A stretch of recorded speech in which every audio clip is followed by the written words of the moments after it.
Hello, ako po si Gerald, nagbabalik sa aking channel, Gerald's TV, at ngayon po magluluto tayo ng paksiw na pampano fish. Ipapakita ko po sa inyo kung paano ang proseso ng pagluluto. Napakasimple lang po. Bago ko simulan ng video na to, huwag kalimutang mag-subscribe sa aking channel, Gerald's TV. Click lang po yung subscribe button tsaka notification bell para ma-update kayo sa aking vlog.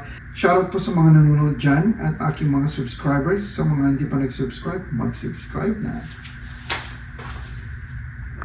So ito po ang ating main ingredient. Itong ating pampano fish.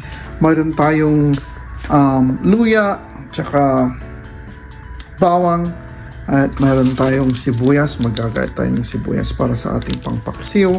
At mayroon tayong paminta, tsaka asin at patis na pampalasa.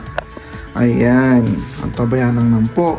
I-slice ko po ng tatlong piraso itong fish natin. And then papaksiw na natin gamit ang ating suka. Yan ang main ingredients natin ay suka. Hindi ko nang makalimutan itong ating suka pangpaksiw. Ayan. Slice na natin muna yung isda in 3 pieces.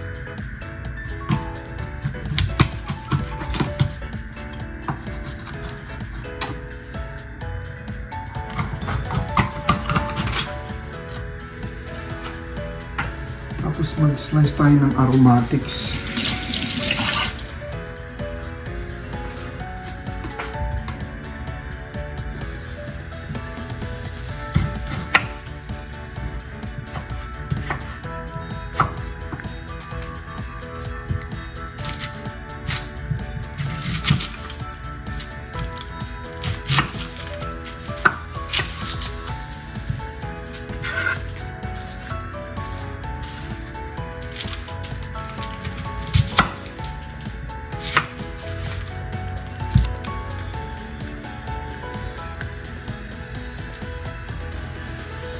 Balatan natin yung sibuyas.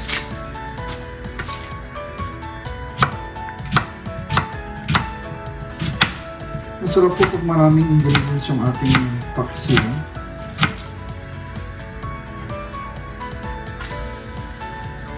At ang purpose ng ating ginger or luya is pagpapanggal ng bansa. Ito ng bawang.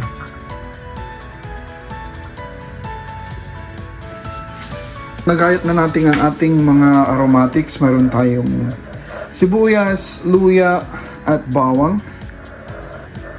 And then, yan na po ang ating fish. Chinop na natin sa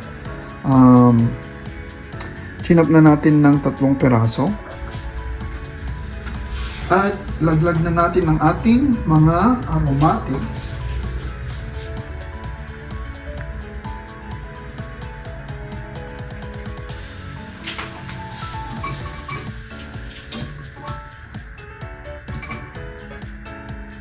So, bali pala ang ating mga aromatics.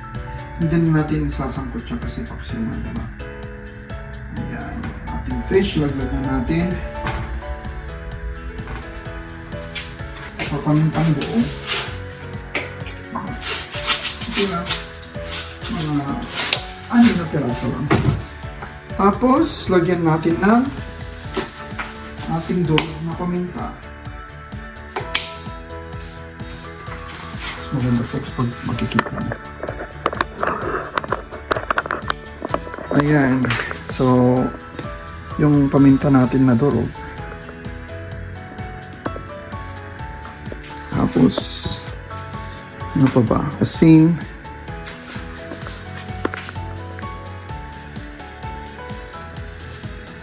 Tapos, meron tayong suka. So, apple cider po ang aking gamit na suka.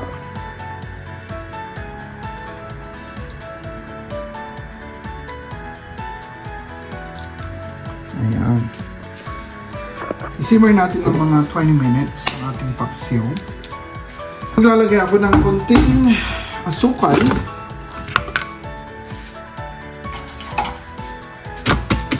Igas ng ating asukal.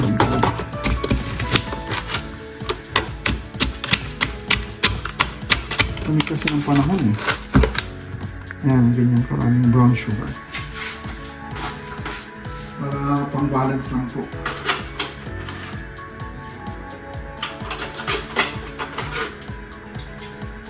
Tapos konting tubig. Para may sabaw tayo konti.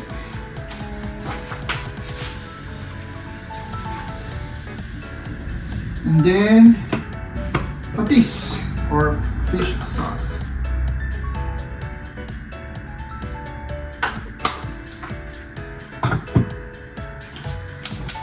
Tapos luto na natin. Ayan.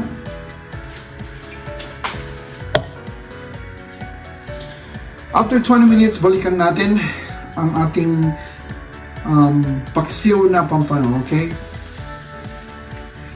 Ayan, check natin ang ating paksiw na pampano. Ayan, malapit nang maluto. Mga 5 minutes pa siguro. At tikman na natin.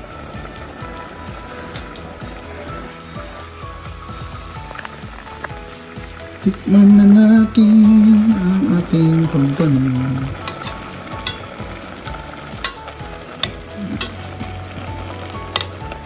So, yung mga aromatics niya nasa ilalim.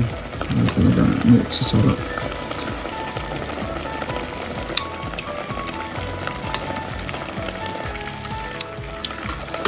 Ayan, pwede na. Perfect. Ayan. Luto ng ating paksiw na pampano. Napakasimpleng recipe po niya. Napakasarap. Lalo na sa white rice. Ito yung isang pinaka-paborito kong lutuin. At yan po ang ating paksiw na pampano. Salamat po sa panonood.